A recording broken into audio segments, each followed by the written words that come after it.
ثم قال ابن كثير رحمه الله تعالى: وفرض صوم رمضان، وفرضت لأجله، أي لأجل صوم رمضان، زكاة الفطر قبله بيوم.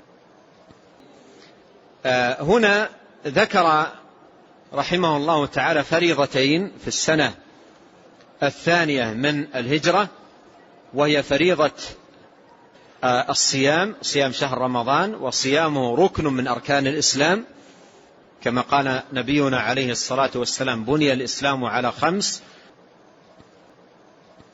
شهادة أن لا إله إلا الله، وأن محمدا رسول الله، وإقام الصلاة، وإيتاء الزكاة، وصوم رمضان، وحج بيت الله الحرام. فهذه الفريضة، فريضة الصيام، كانت في السنة الثانية من الهجرة، كانت في السنة الثانية من الهجرة. وهنا تأمل في تدرج الفرائض.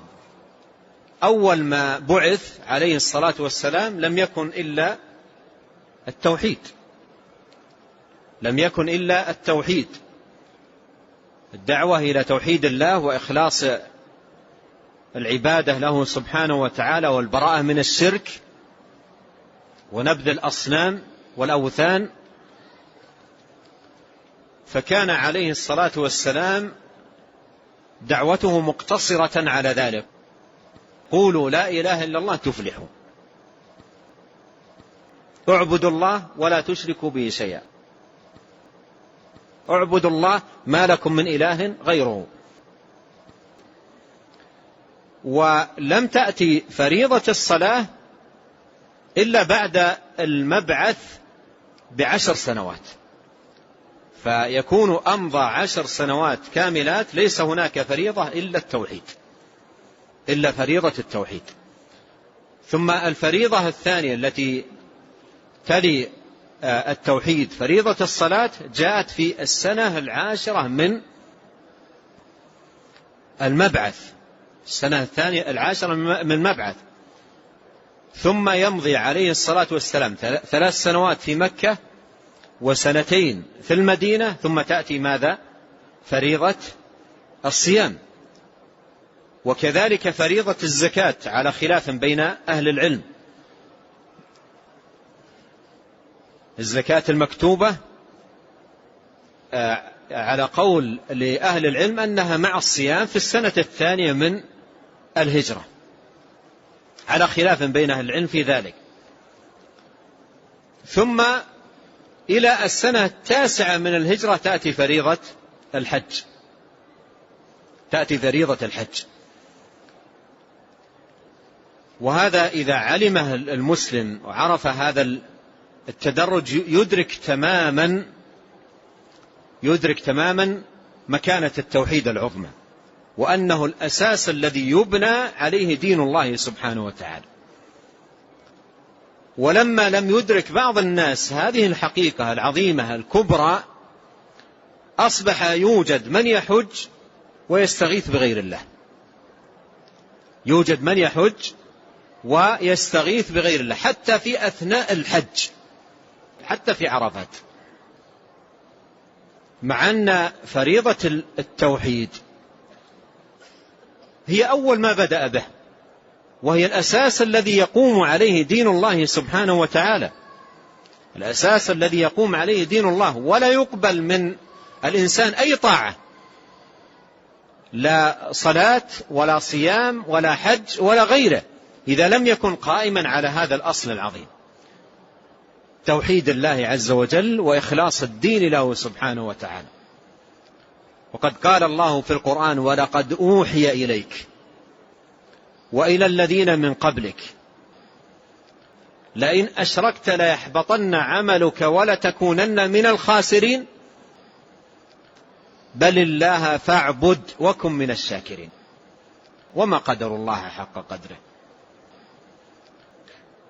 والأرض جميعا قبضته يوم القيامة والسماوات مطويات بيمينه سبحانه وتعالى عما يشركون. ولهذا فالتوحيد هو الأساس الذي يبنى عليه دين الله، ولا يقبل جل وعلا من العباد أي عبادة إلا إذا كانت قائمة عليه. فإذا نقض التوحيد بصرف شيء من العبادة لغير الله بطلت الأعمال وحبطت ولم تكن مقبولة عند الله سبحانه وتعالى. فريضة الصيام كانت في السنة الثانية من الهجرة، كانت في السنة الثانية من الهجرة. كتب الله عز وجل على عباده في هذه السنة هذه الفريضة. قال الله عز وجل: يا أيها الذين آمنوا كتب عليكم الصيام، أي فرض عليكم، كما كتب على الذين من قبلكم لعلكم تتقون. قال: وفرضت لأجله زكاة الفطر قبله بيوم. وفرضت لأجله زكاة الفطر قبله بيوم. وزكاة الفطر جاءت مع الصيام، زكاة الفطر جاءت مع الصيام لأنها متعلقة بالصيام، لأنها فرضت طهرة للصائم وطعمة للمساكين. فرض الله عز وجل زكاة الفطر صاع من طعام طهرة للصائم وطعمة للمساكين. فهذه الفريضة لها تعلق بالصيام، ولهذا فرضت مع الصيام.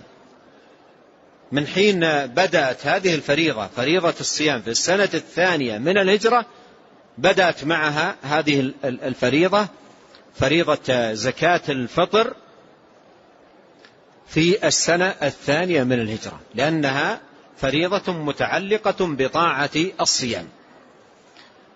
ولهذا تسمى هذه الطاعة زكاة الفطر، تسمى زكاة الفطر. تضاف هذه الزكاة إلى الفطر، أي الفطر من صيام رمضان، تضاف إلى الفطر من صيام رمضان. يقال زكاة الفطر لأنها فرضت متعلقة بالفطر من صيام شهر رمضان، طعمة للمساكين وطهرة للصائم،